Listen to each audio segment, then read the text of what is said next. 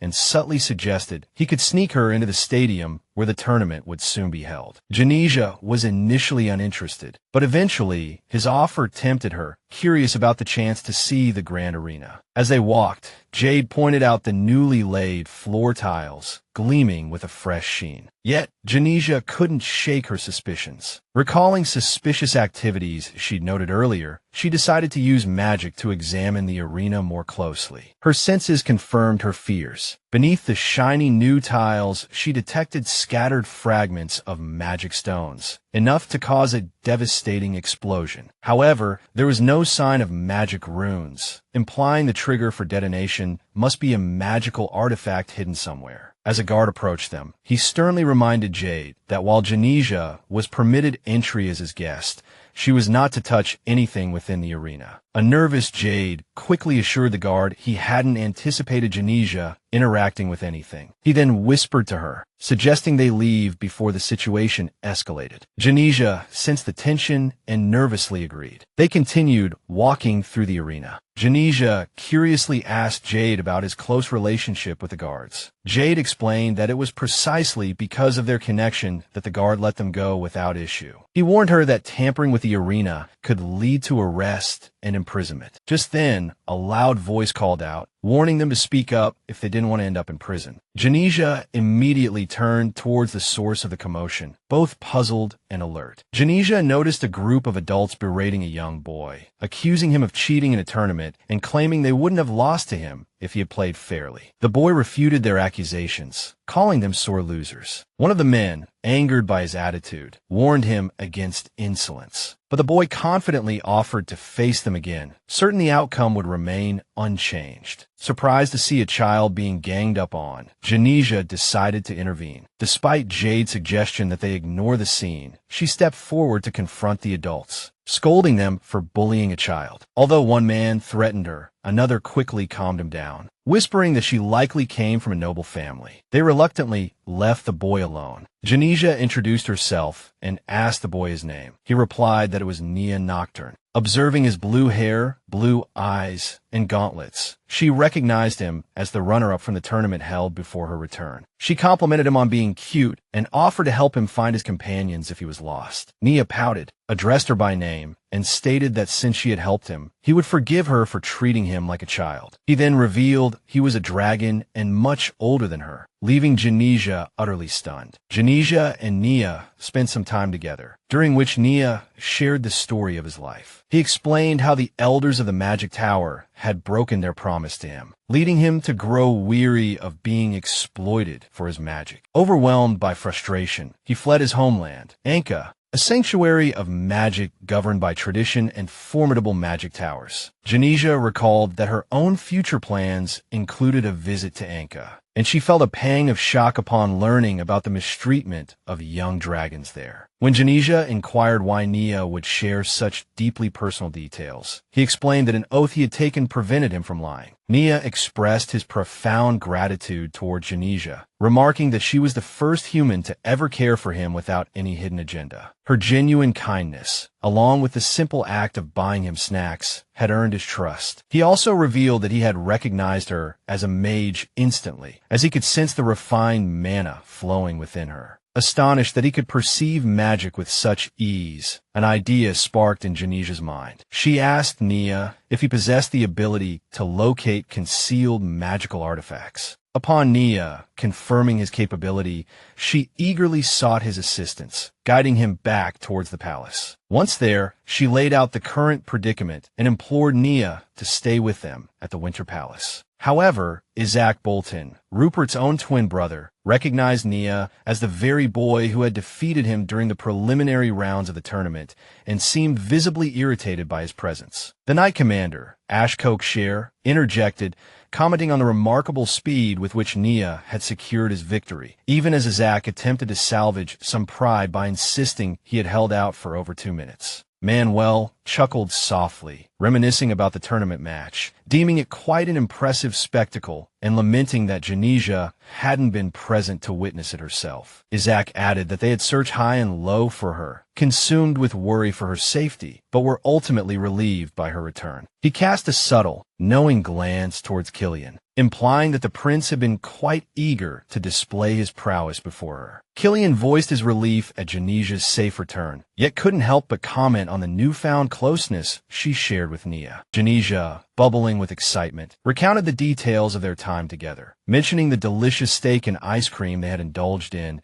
their enjoyable shopping excursion, and how they had managed to find the absolute perfect outfit for Nia. She proudly presented Nia's new ensemble, beaming as she asked, "Doesn't he look simply adorable?" Killian's response was notably less enthusiastic. He offered a lukewarm acknowledgement, remarking dryly that she seemed to have completely forgotten about his tournament, having been far too engrossed in her own amusement. Jenesia, sensing Killian's sour mood, slowly began to connect the dots, understanding why he might be displeased. Her extended absence, her failure to fulfill her promise to protect him, and her apparent disregard for her duties as his fiancé under their contract. Recognizing her oversight, she offered a hesitant apology, conceding that, as his fiancé, she absolutely should have been present to watch his match and offer her support. She vowed never to forget the terms of their contract again. Killian, taken aback by both her words and her evident sincerity, grew flustered, stumbling over his words as he tried to explain that wasn't his intention at all. Jenesia, perplexed by his reaction, felt a wave of anxiety, unable to comprehend why he appeared so agitated. Meanwhile, Nia, observing Killian with casual interest, commented offhandedly, "I like the red-eyed guy." Killian turned to Nia, asking sharply if the red-eyed comment was directed at him. Nia confirmed it with unwavering confidence, adding matter-of-factly, "You're the only one here with red eyes." Nia then pointed directly at Killian, delivering a blunt revelation, "You've died before." He elaborated, stating he could perceive a unique artifact lodged within Killian's heart, something utterly impossible for any human to have created. Killian's expression instantly darkened, a storm of fury brewing within him. He surged up from his seat, his hand instinctively going to his sword hilt, clearly intending to silence Nia permanently. Jenesia, startled by his sudden aggression, cried out his name, her voice acting like an anchor, halting him mid-motion. He froze, his body rigid, then drew a ragged, deep breath, forcing himself to regain composure. Turning back to Jenesia, Killian stated firmly, "We need to talk," and requested to speak privately in the room. Killian remarked on her growing fondness for Nia, calling it a special affection for the boy. Jenesia explained that her initial interest was mere curiosity, but shifted after discovering how much they had in common. She shared how Nia had opened up about himself, marveling at his ability to control all 4 elements and use magic without relying on any items, something even the elders of the Magic Tower couldn't achieve. Nia had even offered to teach her how to fuse elements, confident she would learn quickly. Jenesia confessed to Killian how thrilling it was to discuss magic with someone as passionate about it as she was. She admitted she had never met anyone like Nia, neither at the Academy nor in the Ministry of Magic. For the first time, she felt she had found a true friend. Reflecting on her own loneliness, she confessed she had no real friends, revealing that Liz Bell had merely been using her. Meeting Nia filled a void within her, and perhaps, in her excitement, she had gotten a bit carried away. Killian sighed and agreed to have the staff prepare a room for Nia, but he warned Jenesia that any trouble Nia caused would be her responsibility. Surprised and overjoyed, Jenesia thanked Killian profusely. She took his hands, praising his kind heart. Her happiness brought a smile to Killian's face as well. Afterward, Jenesia and Nia discussed their next steps. Jenesia mentioned wanting to find the magical artifact likely to cause the explosion, suggesting they start their search in the stadium's VIP box. Nia excitedly summoned his dragon horns, reminding her of his abilities and likening the task to a treasure hunt. Jenesia then brought up Nia's earlier comment about something being inside Killian's heart. She asked if it was dangerous. Nia explained that the item was created by a dragon named Joanne, a close friend of his. It was originally a bracelet intended for recovery. He recalled that Killian had once died, and this item had brought him back to life. This made Jenesia curious about Killian's past life experiences before they met. Nia expressed confusion about how Killian obtained the item, as dragons are extremely possessive of their creations. He speculated that humans might have stolen it from Joanne while she slept. Jenesia asked if Nia had also lost something, and Nia sadly admitted some of his items were stolen. When Jenesia nervously asked if he meant the dolls he had mentioned earlier, Nia confirmed it. He explained that his home had made the dolls for him, but they were stolen during his hibernation. Trusting the elders of the Magic Tower, he had remained ignorant of the human world's ways, only coming to retrieve one of his dolls after learning it was being offered as a prize. Jenesia realized that Jurgen, the tournament winner, had likely manipulated the competition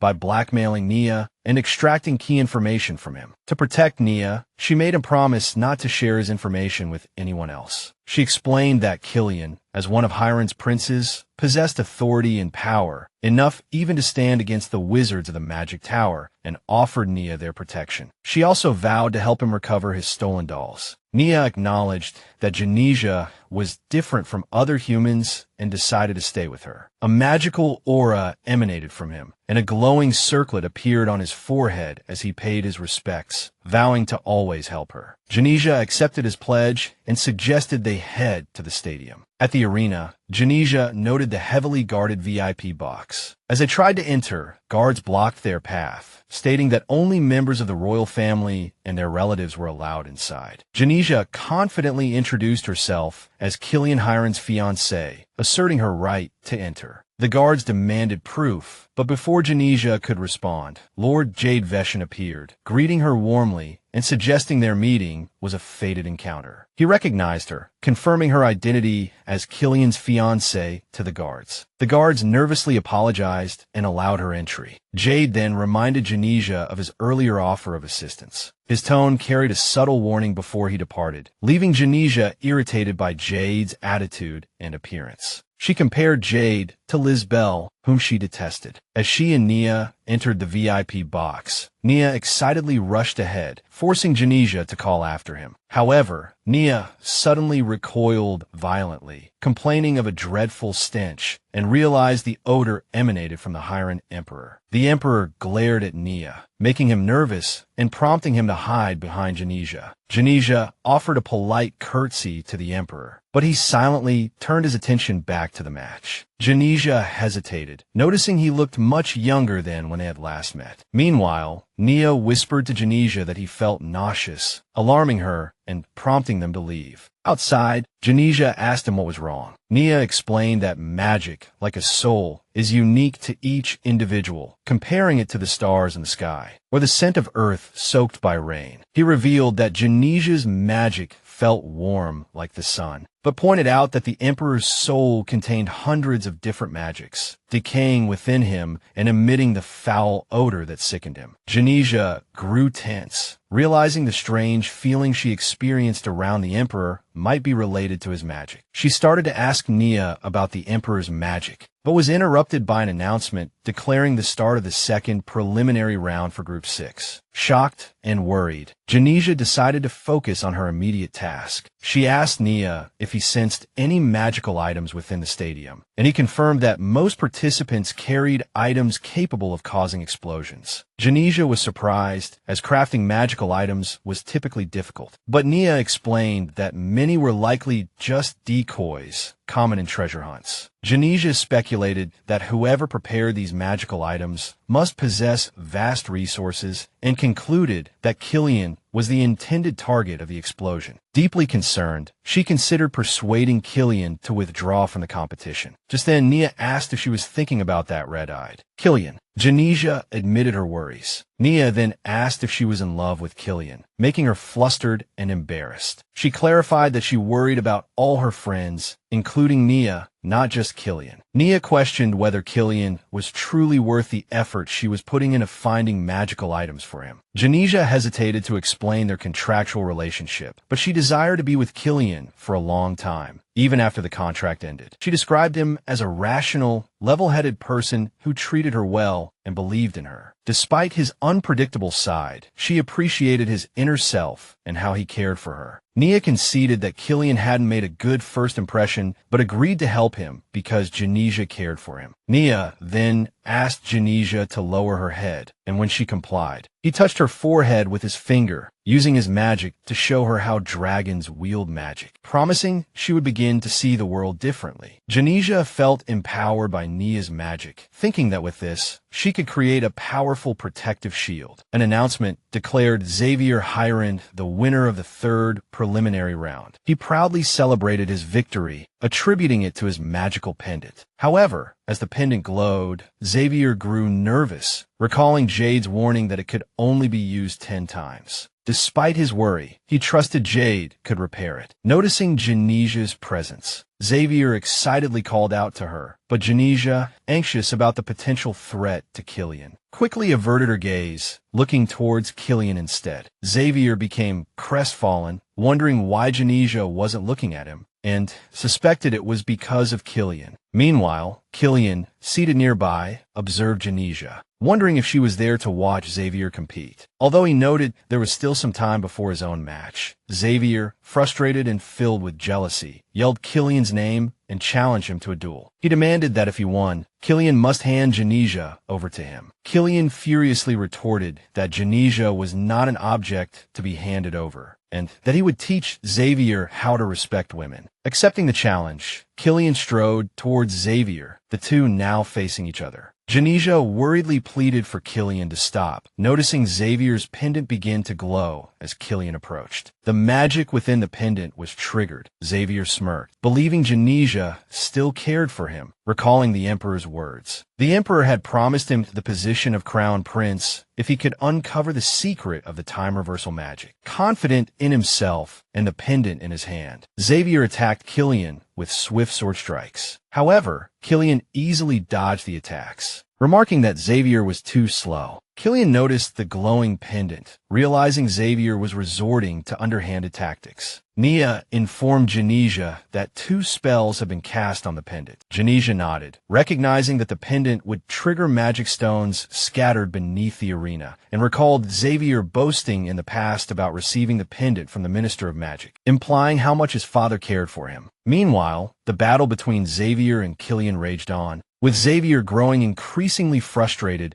as Killian effortlessly evaded all his attacks. Killian observed Xavier's weaknesses, deciding it was time to end the fight. As he glanced at Jenesia, noticing her focus on Xavier, he couldn't help but feel a pang of jealousy. In a desperate attempt, Xavier swung his sword at Killian with all his might, demanding his attention. However, Killian blocked the attack effortlessly. Realizing he would lose if the fight continued this way, Xavier began contemplating another strategy. Xavier attempted to provoke Killian, taunting him about Jenesia's feelings, claiming she still loved him and was using Killian to make Xavier jealous. He even accused Killian of being a fool, suggesting Jenesia's affection for him proved his own importance. However, Killian dismissed these claims as nonsense. He then retorted that Xavier could never understand love, especially after killing his own mother. This struck a deep nerve in Xavier, but before he could react further, Killian unleashed his full power. With a single strike, Killian shattered both Xavier's sword and the pendant, leaving Xavier bleeding from a wound on his face. In agony, Xavier cried out, begging for mercy, worried about the consequences of his actions in front of everyone. He tried to shift the focus back to Jenesia, but Killian stood firm. Killian, perplexed by Jenesia's concerned expression, questioned why she looked worried about Xavier, especially after they had agreed to maintain a fake relationship. He tried to convince himself that Xavier's words shouldn't affect him. However, as the floor began to tremble, signaling a magical explosion, Killian was caught off guard. Jenesia, realizing the danger, leaped forward to protect him, shouting his name and instantly using her magic to create a shield around them. Killian was stunned by the sudden turn of events. He instinctively rushed forward, catching her in midair, feeling something shift within him. Holding Jenesia protectively, shielded, the explosion didn't harm them. The explosion was intense, but thanks to Nia's magic, the floor absorbed the impact, saving both Killian and Jenesia. Jenesia breathed a sigh of relief, admitting the explosion was much larger than expected, but thankful they were safe. In the aftermath, Jenesia, still concerned for Killian's safety, asked if he was all right and unharmed. Killian was visibly emotional. He expressed that even though their relationship was contractual, she didn't have to risk her life for him. He promised to protect her even without the contract, leaving Jenesia utterly stunned. A week later, the relationship between Killian and Jenesia felt distant. Despite the growing tension between them, Jenesia felt she was trying her best. Instead of investigating the explosion, the royal palace attempted to cover up the truth, and Jenesia suspected His Majesty had ordered it. Nia appeared with a bag, suggesting they head to the marketplace together to lighten the mood. She mentioned Rupert, saying he had given her some money, leaving Jenesia puzzled as to why he would do such a thing. Earlier, Rupert had given Nia money, instructing her to take Lady Lembrecht out on his behalf, as His Highness was too busy. Nia, knowing she couldn't lie, was amused by Rupert's clever phrasing, realizing he hadn't explicitly asked her to lie, merely not to reveal the money came from him. Now, Nia explained she was doing a favor for that fellow, having found a way to avoid telling a direct lie. Arriving at the marketplace, Jenesia felt much better being outside. Nia looked around excitedly at everything, while Jenesia couldn't help but think Rupert must have sent Nia to cheer her up. She wondered if Killian was also involved. Eager to explore, Nia suggested they check out a tent. Inside, Jenesia noticed 3 potion bottles, which Nia excitedly identified as magic potions. Jenesia, equally thrilled, realized magic potions were rare, brewable only by witches, making the find quite special. She decided they should buy them all. Nia asked the young witch selling them what kind of potion it was. The witch explained it was a love potion, the very last one. Jenesia, both curious and eager, reached for the potion just as another girl placed her hand on it at the same moment, Nia joking that Jenesia had gotten to the potion before the other girl. The girl, excited, immediately recognized Jenesia as Lady Jenesia Lembrecht. She introduced herself as Bulwaz Terek, Killian's former fiancé.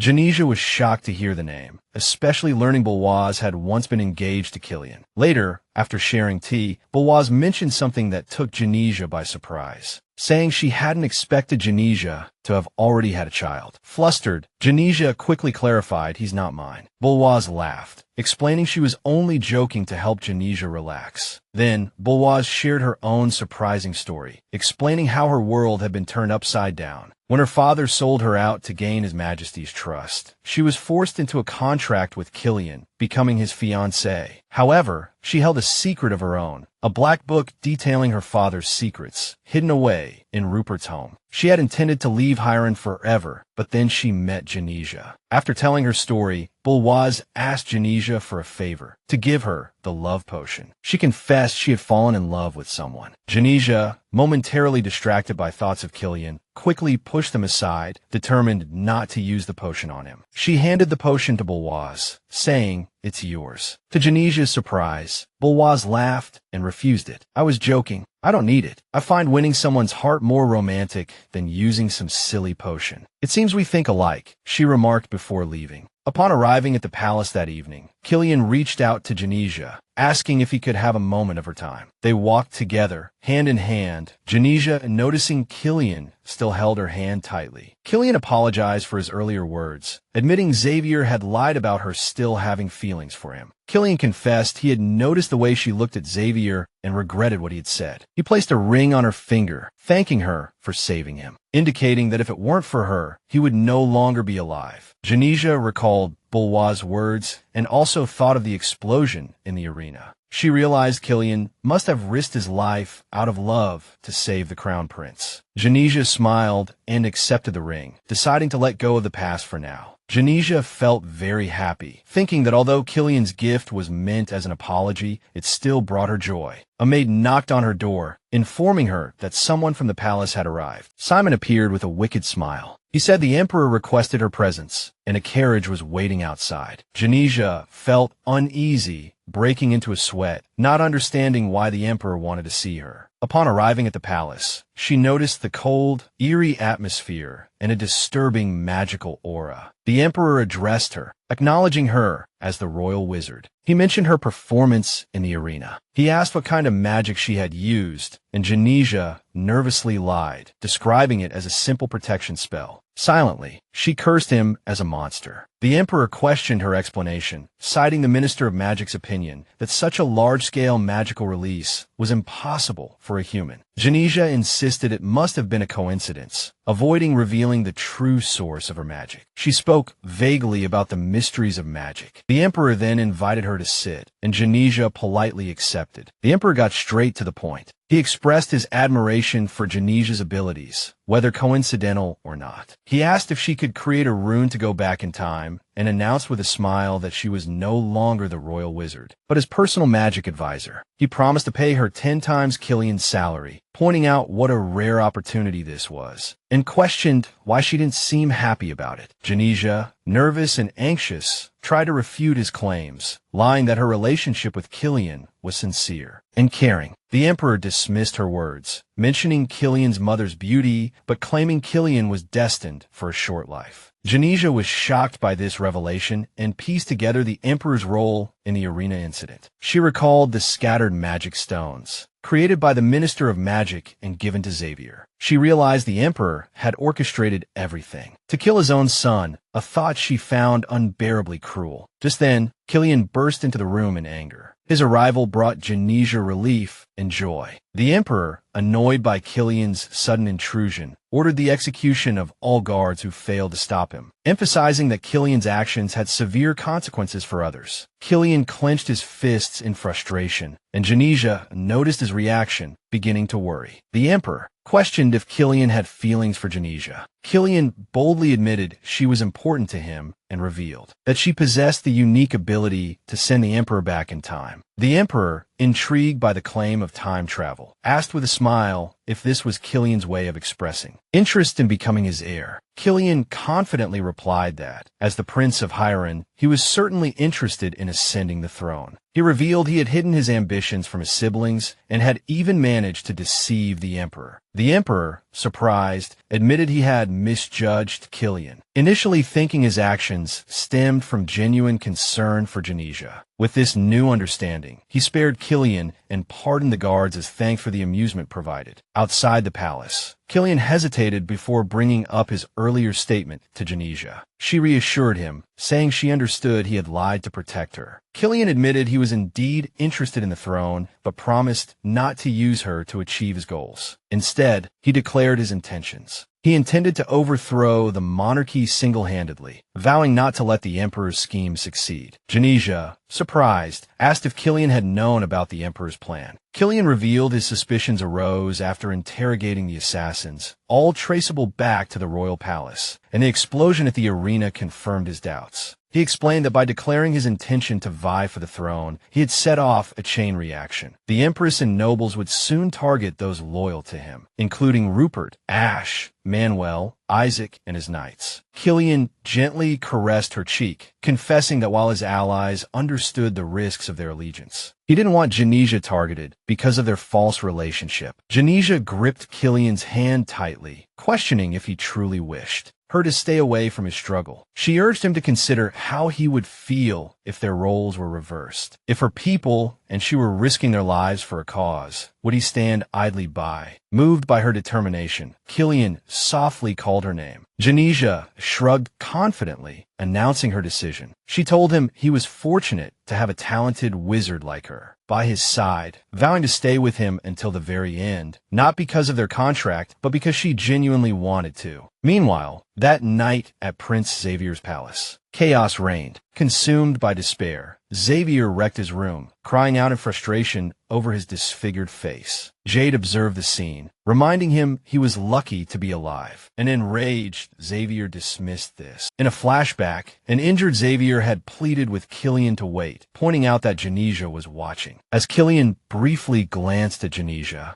Xavier seized the opportunity to retreat silently. Relieved, he celebrated his survival as he fled, until the unexpected explosion shattered his moment of triumph. Back in the present, Jade informed Xavier that while his other injuries could heal, the scars on his face would be permanent. Heartbroken and frustrated, Xavier expressed his fury towards Killian and questioned why Jenesia cared for him. He wished the explosion had taken both Killian and Jenesia. Jade silently agreed, thinking how much simpler things would have been if everyone had been caught in the blast. Earlier, the Emperor had sternly reprimanded Jade for the failure of their plan. He expressed disappointment in both Killian and Jenesia, particularly Genesia's reluctance to reveal the source of her magic and Killian's attempt to deceive him with the time travel claim. Dismissing Killian's efforts, the Emperor concluded that Jenesia had become Killian's greatest weakness. Deciding on a new course of action, the Emperor instructed Jade to shift focus onto Jenesia. He mentioned her connection to Lisbeth Kindle, as noted by the Minister of Magic, and directed Jade to start his investigation with her. Jade nervously asked if the Emperor meant the Kindle family, which the Emperor confirmed, adding that since Jade hailed from the same region, he must know more about them. Despite his hesitation, Jade agreed to carry out the order, hiding his inner dread as memories of his past surfaced. He remembered the Kindle family, the most powerful wizarding family in Avalantis, who had enslaved his family in Hyron. Social hierarchy and bloodline reigned supreme, and slaves were treated abysmally. Jade recalled a childhood incident when he returned home with food, only to find his mother with an injured leg. Shocked, he dropped the food and tearfully demanded to know what happened. He turned to his sister, Rubine, who was humming and admiring herself in the mirror. He angrily asked if it was her fault. Rubine remained indifferent, explaining that she had sent their mother to retrieve Miss Lisbel's hair ribbon. Their mother was caught in the act and subsequently injured, a fact for which Rubine expressed absolutely no remorse. Instead, she boasted about her own cleverness in hiding the ribbon beforehand. Jade felt the sting of his painful past resurface, remembering how he had fled after the tragedy that befell their family. He had believed he would never encounter anyone from the Kendall household again, having heard that only Mrs. Kendall survived a great fire, leading him to assume both his mother and Rubine had perished. Only now was it revealed that Rubine had been living under the guise of Miss Lisbel Kendall all along. Meanwhile, Lisbel herself was consumed by frustration. She raged inwardly at the attention Jenesia was receiving, cursing her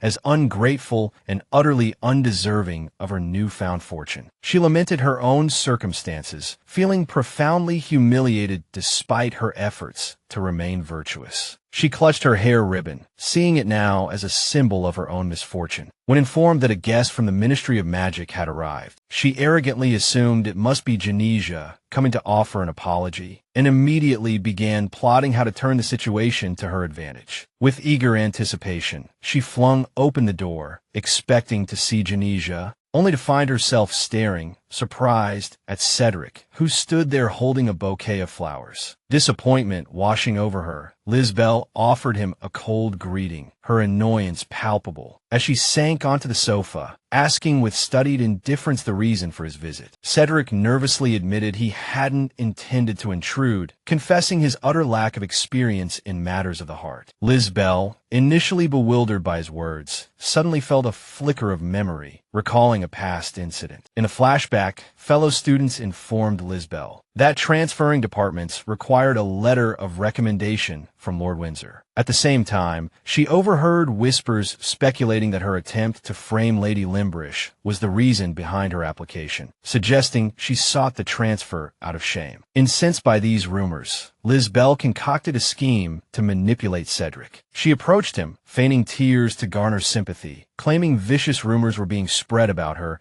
and pleadingly asked if he believed in her innocence. The naive and inherently kind Cedric readily assured her of his belief. Seizing the moment, Lisbel subtly played her hand, placing her own upon his and hinting that doing her this favor might be the very opportunity Cedric needed to grow closer to her. Returning to the present, Lisbel inwardly scoffed, marveling that Cedric had actually fallen for her performance, dismissing him as a pathetic loser. Noticing her distinct lack of enthusiasm, Cedric hesitated before asking if perhaps the flowers were not to her liking. Lisbel replied with haughty condescension that while the flowers were pretty, they were somehow lacking. Desperate to please her, Cedric declared his willingness to fulfill any wish she might have. A triumphant smirk touched Lisbel's lips as she realized the ease with which she could bend him to her will, utterly convinced he was now firmly within her grasp. She brought up Kesher's exclusive secret auction, stressing its high society exclusivity and mentioning a particular diamond necklace set to be auctioned there. As an aside, she added that the invitation alone commanded a price of 1 million gold. Cedric, visibly taken aback by the exorbitant sum, balked at the idea of such a staggering expense. Lisbel, however, pressed her advantage, suggesting they attend the auction as a date, framing his purchase of the necklace for her as the bare minimum he could do to demonstrate the depth of his affection. Elsewhere, within the palace walls, Jenesia and Nia were sharing a meal when Rupert approached, bearing several packages. He announced that they were addressed to her, prompting Jenesia to inquire about their contents. Rupert revealed they had arrived from her butler. Jenesia's mind drifted back to a prior conversation with Lance, her butler, during which he had, per her instructions, provided a list of wizards selected by the Magic Tower. Lance had assured her that the Artar Guild, renowned for its expertise, would undertake the investigation as soon as their fee was paid. Returning to the present moment, Jenesia realized with a jolt that she had become so engrossed in other matters that she had completely forgotten about this arrangement. Although her desire to visit the Magic Tower had waned, she conceded that if Nia were to remain within the palace, meeting the tower's enigmatic leader was unavoidable. Frustration welled up as she recalled the guild's inability to ascertain the identity of the tower's head, and she let out a soft groan, pondering her next course of action. Then, abruptly, an idea sparked in her mind. She decided to ask Nia directly about the identity of the Magic Tower's head. While Nia was enjoying refreshments, she casually revealed that the notoriously cunning Kinzingrager was the head of the Magic Tower. Jenesia, both surprised and breaking into a sweat, connected the name to an infamous figure from her past life. She recalled Kinzingrager, the man known as the swindler of the magic mine. Visions flashed before her eyes of enraged investors who had suffered significant losses after investing in non-existent mines in a remote location. Rumors circulated that Kinzingrager had used embezzled funds to purchase rare items at the Kesher secret auction. Realizing the significance of this connection, Jenesia became determined to meet him. She asked Rupert how to attend the Kesher secret auction, and Rupert suggested she consult Manuel, whose family had close ties to the auction's organizers. Rupert reported Jenesia's activities to Colleen, explaining that her interest in the Magic Tower was unrelated to Nia, as it had begun long before they met. He speculated that Jenesia likely intended, after her contract ended, to live peacefully at the Magic Tower. Colleen expressed regret over this, admitting he had never intended for her to become entangled in his plans for revenge. Subsequently, Rupert submitted a report detailing the movements of the White Sky Knights, revealing they could be traced to 3 locations: Rincel Street, Hyrule Magic Academy, and the Kesher secret auction. Ash suggested the upcoming secret auction presented an ideal opportunity to learn more about them. Colleen decided to accompany them to the auction, a decision that later surprised Ash. As Rupert and Ash left Callion's office, Ash questioned Callion's motives for attending the auction. Rupert confirmed Colleen harbored feelings for Jenesia, but worried her presence might hinder his revenge plans. Ash scoffed, dismissing his concerns with a light chuckle, much to Rupert's irritation. Ash stated that if Rupert truly believed Lady Lembrek, Jenesia, would be an obstacle to Callion's goals, he would have already taken steps to keep her away. She emphasized that Colleen would do whatever it took to protect Lady Lembrek, Jenesia, while pursuing his objectives. Ash admitted she had grown fond of Lady Lembrek, Jenesia, mentioning how her warmth could easily charm anyone. She then asked for Rupert's opinion, but his uncharacteristic silence indicated his agreement. Manuel, hidden nearby, overheard their conversation and was deeply unsettled to learn of Callion's romantic feelings for Lady Lembrek, Jenesia. A week later, on the way to the auction house, Manuel expressed surprise that Jenesia would show interest in such an event. Jenesia, with a knowing smile, remarked that she was equally surprised by the power and influence of Manuel's family. In a flashback, Jenesia had asked Rupert why the Sieta family, known for its magical heritage, would be involved with the auction. Rupert explained that while Manuel inherited magical abilities from his mother, his father's family was renowned for its dominance in the arts and fashion world. This combination granted the Sieta family significant influence among the nobility. He further noted that the auction organizers would eagerly welcome members of the Sieta family, as their participation would enhance the event's prestige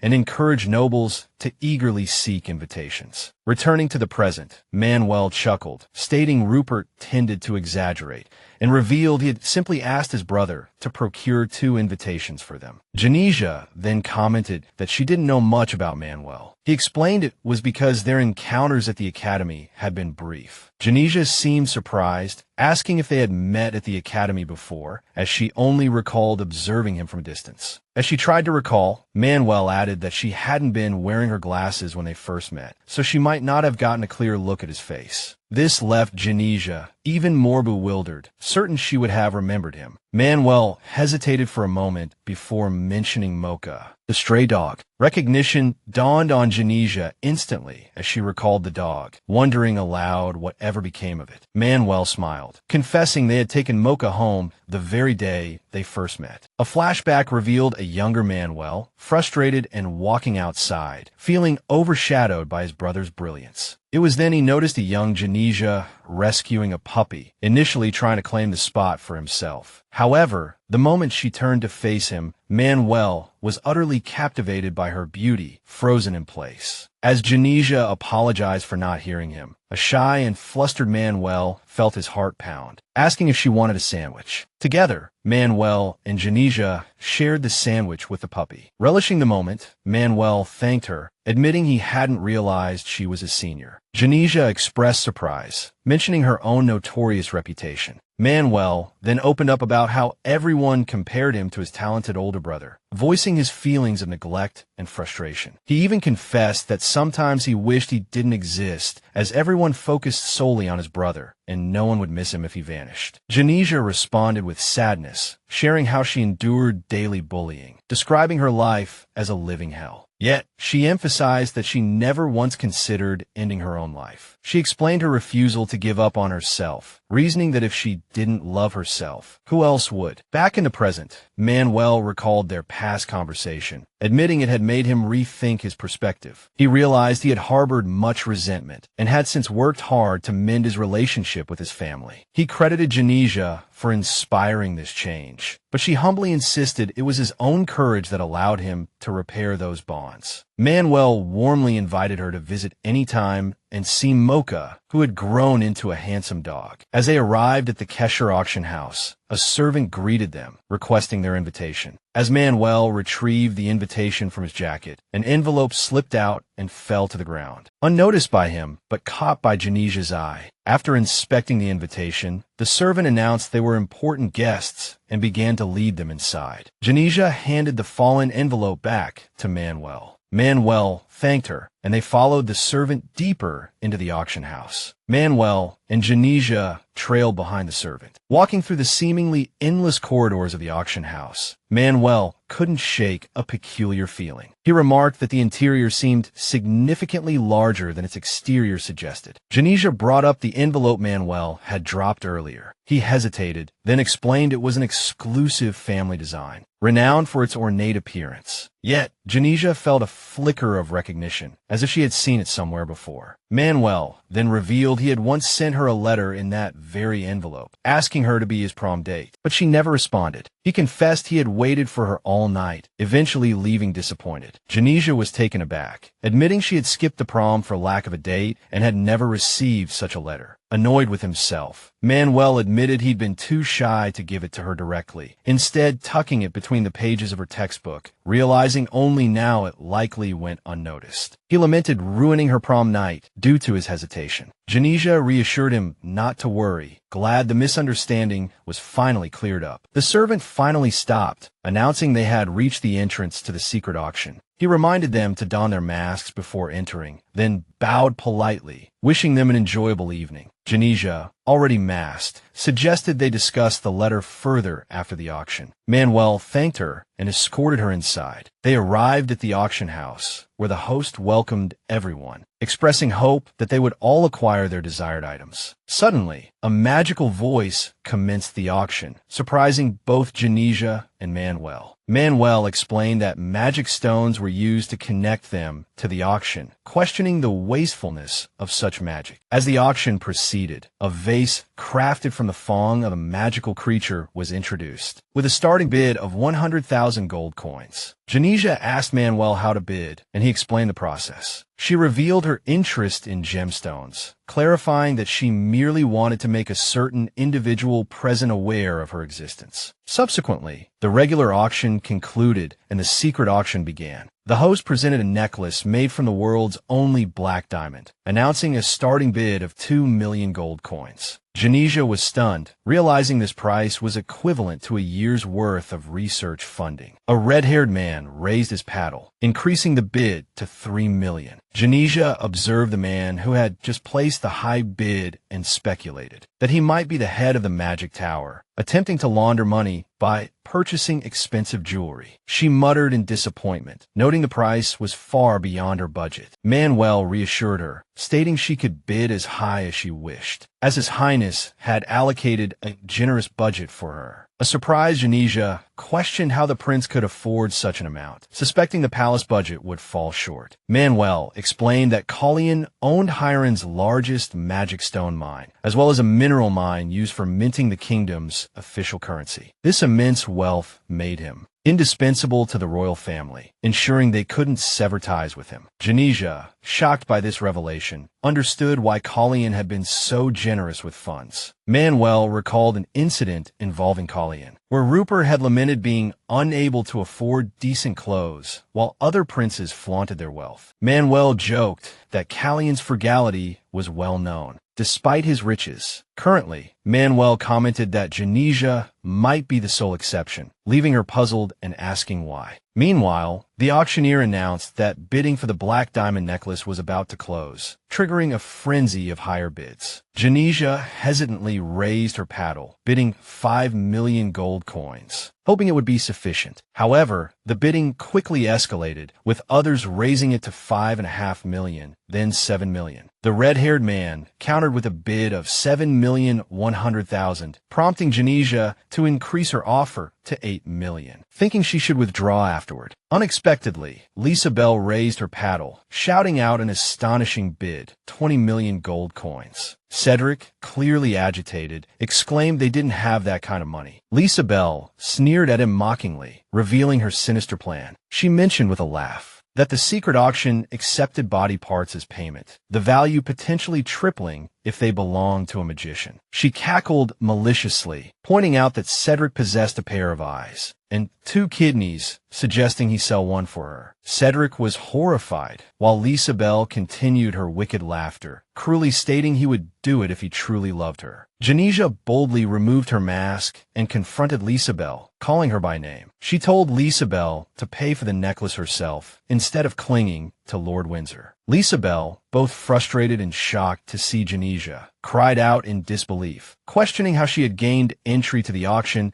and mentioning the great lengths she herself had gone to secure an invitation. Just then, Manuel approached Jenesia. Lisa Bell scornfully assumed Jenesia had persuaded Lord Sieta to grant her access. She mocked Jenesia, calling her a parasite just like herself, and gloated, implying something must be going on between Jenesia and Manuel. Lisa Bell added that Colleen would surely be interested to know that Jenesia was a complete flirt. Jenesia retorted unflinchingly that birds of feather flock together, firmly cautioning Lisa Bell not to expect others to behave as she did. Turning to Cedric, she warned him not to be fooled by Lisa Bell, stating that Lisa Bell only used people and would discard them once they became useless. Jenesia concluded, stunning everyone, by saying Lisa Bell didn't understand the meaning of love. Growing increasingly irritated, Lisa Bell yelled at Jenesia, mocking her for talking about love. She accused Jenesia of never having experienced love herself, claiming Jenesia used to follow her around like a lost puppy, basking in her reflected glory. With a cruel smile, Lisa Bell revealed that the love letter Jenesia had received was because of her. Shocked, Jenesia asked which letter Lisabel was talking about. Lisabel smugly confessed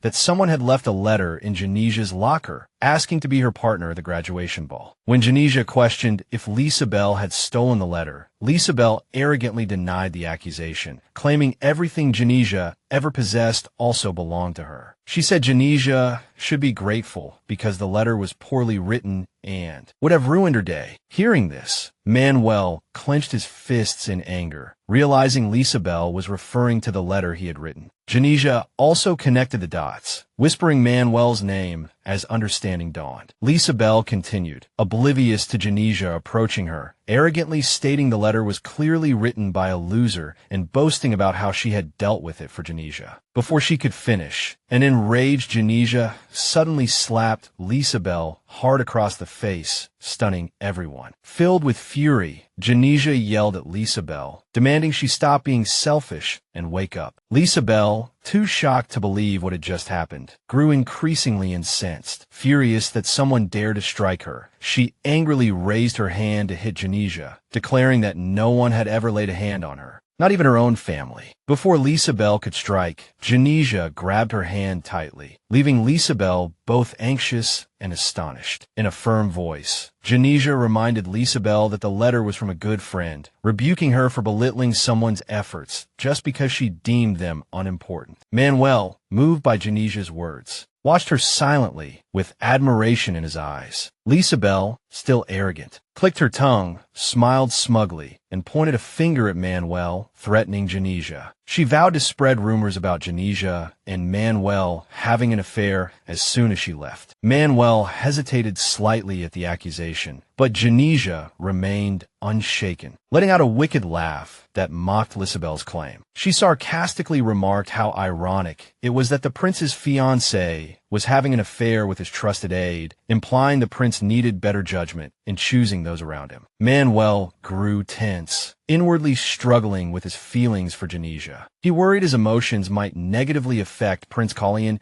and considered whether he should suppress them. Meanwhile, Jenesia dismissed Lisabel's accusations, stating her attempts to spread lies were futile because people were no longer as gullible as they were back in the academy. Lisabel trembled, shocked by Jenesia's newfound confidence. She recalled how Jenesia used to apologize and grovel whenever she got angry in the past. Unable to comprehend the shift in her demeanor, fear crept into Lisabel's heart as she felt herself losing control of the situation. Despite this, she maintained a smug smile, insisting that people always believe gossip. She bragged about convincing Prince Xavier to take her side and confidently claimed she could do the same with Prince Colleen. Jenesia countered that Colleen was different from Xavier. She explained that their relationship was purely professional and Lisabel wouldn't be able to manipulate him. She firmly declared her trust in Colleen, admitting to herself that she had fallen in love with him. Frustrated, Lisabel yelled angrily at Jenesia. Before the situation could escalate further, the red-haired man interrupted them, pointing out that the auction had already concluded. A bewildered Lisabel demanded an explanation, only to learn that someone had purchased the diamond for a staggering 1 million gold coins. Shocked and furious, she lamented the loss of what she considered rightfully hers. Lisabel immediately turned her fury towards Cedric. She screamed at him, berating him for failing to secure the diamond. Cedric, disheartened, stammered in shock. In response, the man who had bought the diamond approached Lisabel, mocking her boorish behavior and suggesting she would fit right in with sailors. To everyone's astonishment, the man revealed his identity. He was none other than Prince Colleen. Manuel and Jenesia were stunned to see him. Colleen presented the diamond to Jenesia. He explained he thought she wanted it. A hesitant Jenesia asked why he was giving it to her, admitting she had only bid to get Colleen's attention. Colleen simply stated it was repayment for her trust in him. Moved by his gesture, Jenesia smiled warmly at him, softly calling his name. Manuel observed the sincere interaction between Colleen and Jenesia. Feeling a pang of sadness, he turned away, trying to conceal his emotions. However, Lisabel noticed his reaction and attempted to manipulate him. Smirking, she approached Colleen, claiming she had something to reveal about Jenesia and him. Lisabel began to speak, feigning tears, but Colleen cut her off sharply, stating he was eager to hear what lie she would spin next. Caught off guard, Lisabel questioned him, but Colleen merely commented coldly. He had realized during their previous garden meeting that not a single truthful word ever escaped her lips. Annoyed and frustrated, Lisabelle thought to herself that she didn't care if Colleen was a prince, inwardly fuming that he dared speak to her that way. Believing the situation was unsalvageable, she turned to leave, but Callion's authoritative voice stopped her. He questioned who had given her permission to depart. Lisabelle froze, realizing the gravity of the situation. Attempting to diffuse the tension, she giggled nervously, claiming it was just a harmless squabble between old friends, implying Colleen couldn't possibly punish her for something so trivial, so insignificant. However, Colleen remained stern, pointing out that when the trade of organs was involved, the situation was entirely different. Upon hearing this, Lisabelle's confident facade crumbled, and fear gripped her. Colleen declared that a royal wizard attempting to sell someone's organs at auction had tarnished the royal family's reputation. He announced the arrest of Lisabelle and everyone involved in the illicit trade. Colleen used a magic whistle to summon the knights under the command of the second prince. Knights flooded the auction hall, surrounding Lisabelle and the other culprits. Colleen ordered the immediate arrest of everyone connected to the organ sales and instructed the knights to seal the auction hall to prevent evidence tampering. As the knights apprehended her, Lisabelle panicked, pleading for help. She yelled at Lord Windsor, blaming him for not having enough money, then turned to Jenesia, begging her to intervene, claiming they were friends. However, Jenesia firmly refused,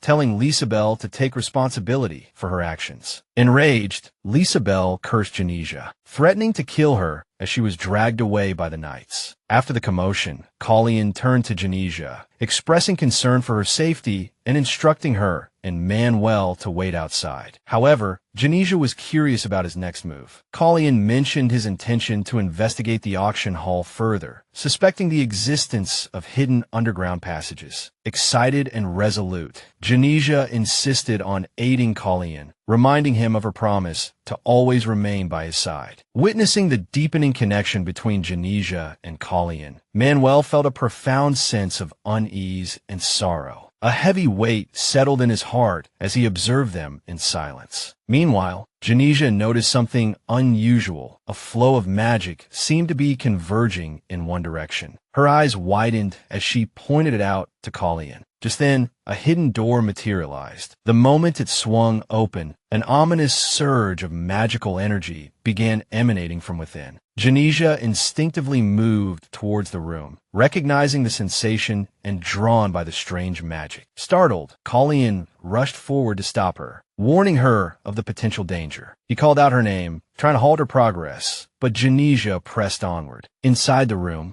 the pair were stunned by the sight before them, a glowing magic stone embedded within a human body, radiating power. Jenesia froze in horror, recognizing the scene as one of human experimentation, and her thoughts flew to the Emperor, realizing the source of his magic was the sacrifice of countless lives. Her voice trembled with anxiety as she processed the chilling truth. Deeply concerned for her safety, Colleen urged Jenesia to leave the room. However, Jenesia refused, insisting that the place was saturated with magic and, as a sorceress, only she could unravel what had transpired there. Colleen reluctantly agreed, but vowed to stay by her side, protecting her as she delved deeper into the mystery. As dawn broke, Jenesia sat in her room, anxiously watching the sunrise. She murmured to herself, worried that Colleen had not yet returned. Moments later, the door opened and Colleen entered. Relief washed over her as she greeted him warmly, voicing her concerns. Noticing her worry, Colleen gently draped his coat over her shoulders, suggesting she keep warm as the air had grown cold. He admitted he hadn't expected her to wait up all night, saying he would have returned sooner had he known. Jenesia blushed slightly, smiling as she assured him she hadn't waited long, before inquiring about the progress at the auction house. Colleen explained that the investigation revealed numerous individuals involved in the human experiments, forcing him to include the Ministry of Magic as potential culprits. Jenesia, recalling their discovery, revealed that the magical artifact they found belonged to the Ministry of Magic. She speculated that the Emperor must have used sorcerers to create magic stones for him to absorb. She explained how everyone is born with a small amount of magic, with some tapping into their potential to become sorcerers. while others live ordinary lives. She elaborated on the two ways magical potential could be discovered: inherited through parents, guided by another sorcerer, or awakened naturally, as was her case. This exclusivity often made sorcery the domain of the nobility, who possessed the resources to cultivate their abilities and keep the knowledge within their circles. Realizing she had strayed slightly, Jenesia corrected herself, noting that few could effectively channel their innate magic,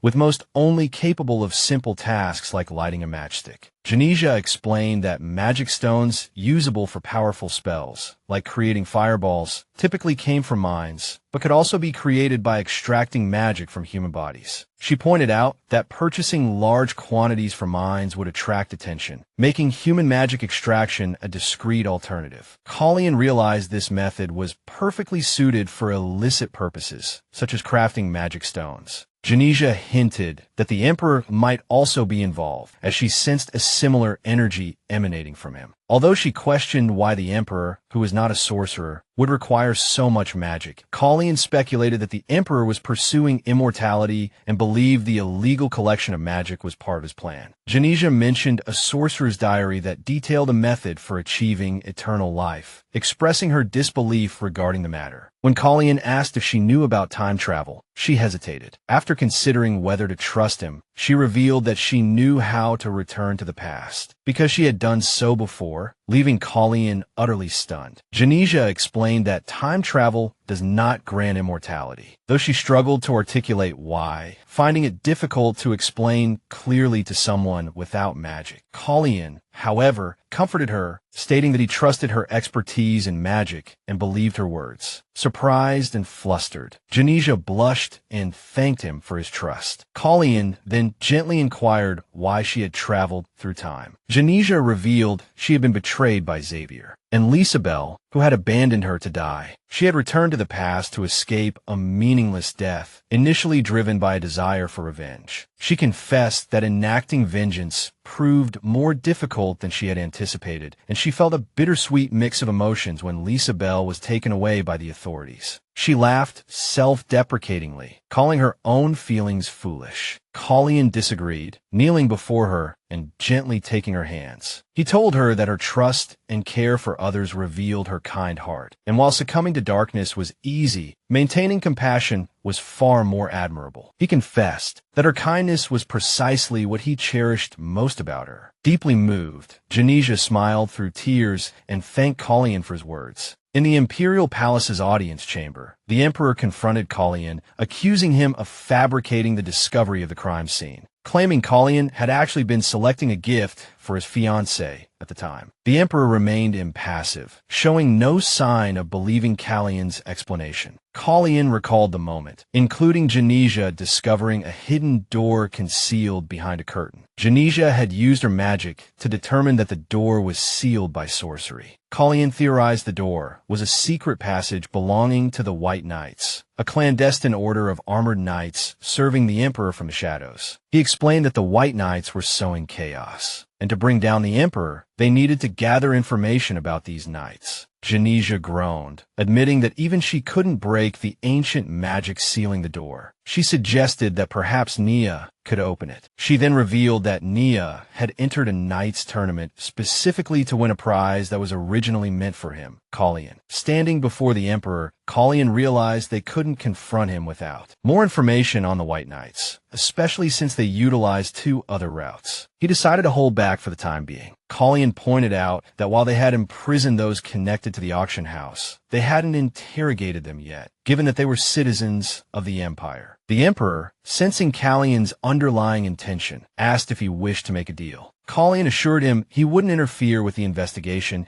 and suggested the Emperor could punish the prisoners as he saw fit, in exchange for a small favor. Intrigued by Colleen's boldness, the Emperor asked what his request was. Seeing an advantage, Colleen requested the prize designated for the winner of the tournament, a totem. When the Emperor asked why Colleen desired it, Colleen replied that he needed it to win someone's favor. The Emperor, suspicious of Callion's motives, questioned if he sought the totem for his sorceress girlfriend. The Emperor wondered if Callion's true purpose was. His true purpose was to investigate the White Knights and the artificial magic stones, not merely to procure a diamond for his lady love. He swiftly banished these distracting thoughts, acutely aware that time was slipping away and his need for more artificial magic stones was becoming urgent. With considerable reluctance, he consented to hand the totem over to Callion. Meanwhile, within the secluded inner gardens of the royal palace, Jenesia waited, her heart fraught with anxiety for Callion's arrival. A chilling fear gripped her that the Emperor might inflict some harm upon Callion. Her apprehension intensified as she inadvertently caught snippets of a conversation between two men who were gossiping about Callion's cousin, Jiren. They spoke with derision of Jiren's reliance on Callion and the Count Palatine, scoffing that he possessed no remarkable qualities and, owing to a leg injury, could not even manage to ride a horse. Just then, one of the men turned and approached her, introducing himself with a slight bow. "I am Jiren Shitiner," he announced, son of the Count Palatine. The name struck Jenesia like a physical blow, leaving her utterly stunned.